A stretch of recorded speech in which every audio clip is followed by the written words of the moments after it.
All right, wonderful people, welcome back to this wonderful channel where we bring you back-to-back update and information as you dey. In case you have not joined our social media handle, what are you waiting for? Kindly go ahead and subscribe, like, comment, share, and also remember to on your notification button so that whenever our news drop, it will be the first. We will collect them. Let's go down to the news proper as you dey. Don't share. For the matters wey be say e dey for my table for the obodo, that matter e dey shocking to me, as e dey be. Meanwhile, you no get as e be wey e never be before. Mazi Nnamdi Kanu, wey be leader of the indigenous people of Biafra, is seeking what is called negotiation with the federal government of Nigeria over his trial. Let's go down to the full detail of the information so that you can see as the matter they be. The IPOB leader has been in DSS custody since June 2021 when he was arrested in Kenya. Kanu has been in the DSS custody since June 2021. When he was arrested in Kenya, since his arrest, he has been facing terrorism trial leveled against him by the federal government. Section 17 of the Federal High Court Act states, in any proceeding in court, the court may promote reconciliation among parties thereto and encourage and facilitate the amiable settlement thereof.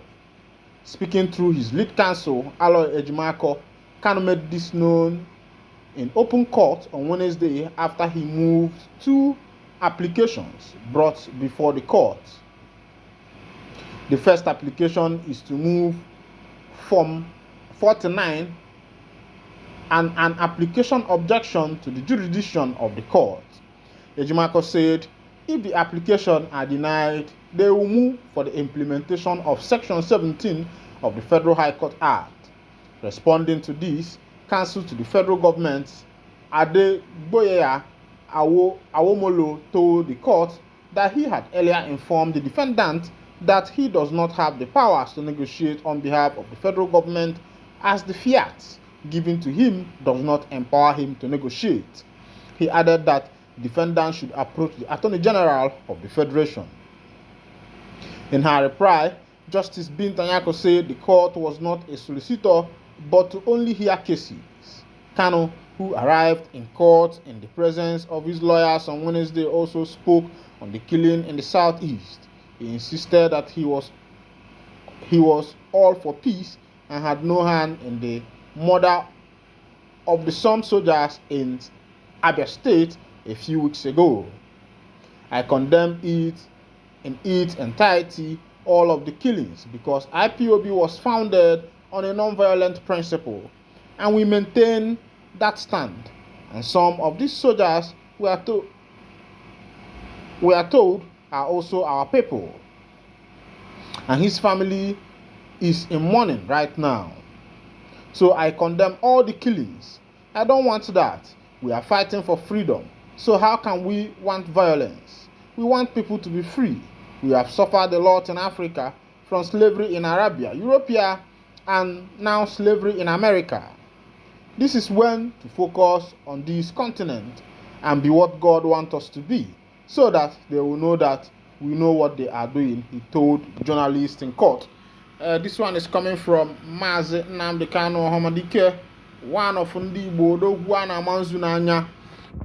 According to the information we just dropped from my table, he has moved for a negotiation with the federal government of Nigeria in order to be able to negotiate so that the government will see how best they can set him free and free him from the DSS detention and dungeon. Meanwhile, let's go to other information where we say in the country. But for you, what do you think on that Mazi Nnamdi Kanu's plea? Kindly go ahead and drop your comment on the comment section so that I will know what you think, what is your opinion. Right now in River State, there has been a lot of chaos in River State, katakata everywhere. As they say they don't buy two policemen And also, police has taken over 23 Rivers State local government secretariat as crisis spread. The Rivers State Police Command said it has taken over the local government council in the state as well as some critical infrastructure in oil and gas-rich state. The police said the action was to forestall further bloodbath as well as breakdown of law and order due to the spread of the crisis over the tenure of the outgoing local government chairman. The spokesperson for the State Police Command, Grace Iringekoko, disclosed this in a statement issued on Tuesday night. Iringekoko also confirmed the killing of a policeman and a member of local vigilante outfit. The statement reads, following the breakdown of law and order in various local government council secretariats in Rivers State, where supporters of the two political factions clashed over the tenure of local government council chairman, a case of death was recorded at Ebiri Omuma local government, where a police officer and a vigilante were killed. To forestall more bloodshed and prevent a further breakdown, when you are employing someone, please know the kind of person you are employing. I also try to investigate and know if the person has criminal threats in him, because if the person actually have criminal threats, I'm telling you that, my brother, it's not going to be easy for you, because look at what this guy did in First Bank. Had he been not for the complaint of one of the customers that led to the investigation, it could have been a seal and done deal for years. Meanwhile, let's go down to another information as Ifeanyi Ejiofor, Mazi Nnamdi Kanu's legal counsel, has related Kanu's extraordinary rendition from Kenya and incarceration in the DSS custody to Tinubu's fate that he suffered with Nadeko. Let's go down to the full detail of the information. The most senior lawyer in Mazi Nnamdi Kanu's legal team, Barrister Nnemeka Ejiofor, has said his client was suffering the same fate President Bola Tinubu, other Nadeko members suffered during the military regime of General Sani Abacha, who incarcerated Chief Mashood K. Abiola, the winner of the presidential election during that period. He said whenever prominent persons try to tie up a political solution to affect the release of Kanu, some unidentified persons would commit serious havoc, and it blamed on the indigenous people of Biafra, which is led by him. Barrister Ejiofor, who stated this shortly after presenting a letter to the Attorney General of the Federation's office in Abuja, recalled that during the visit of some Southeast elder statesmen led by Chief Amechi Mbazulike, a First Republic minister to then President Muhammadu Buhari, out of respect for Mbazulike, promised to consider the request. He said several days later, 2 soldiers from the southeast who were about to get married were captured by one unidentified people and brutally murdered, adding that they blamed IPOB for the incident. Likewise, the recent national tragedy where 5 soldiers were killed in Aba in Abia State just a few days after Ohanaeze President Chief Emmanuel Iwanyang vowed to see President Tinubu over Kanu's continued detention, he said.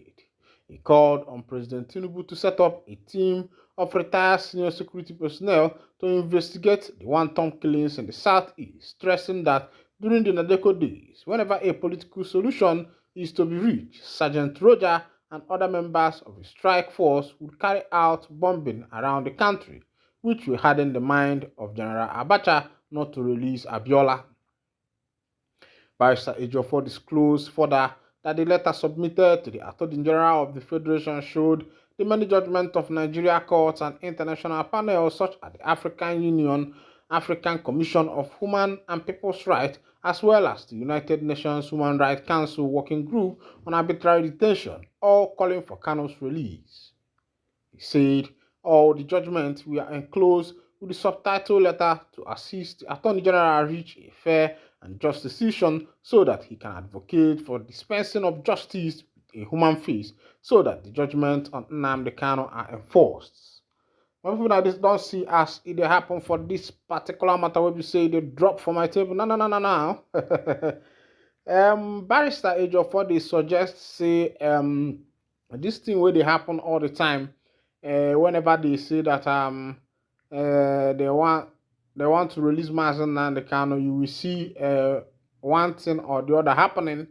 He is suggesting that maybe it could be some unscrupulous individuals who have decided to make sure that Kanu remains in the DSS detention.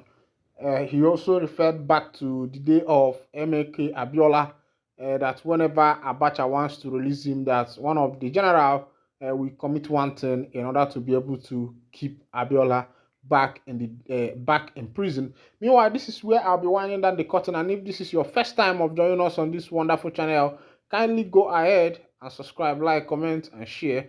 Also, remember to on your notification button so that whenever our news drop, you could be the first we'll collect. And thank you for listening. God bless you.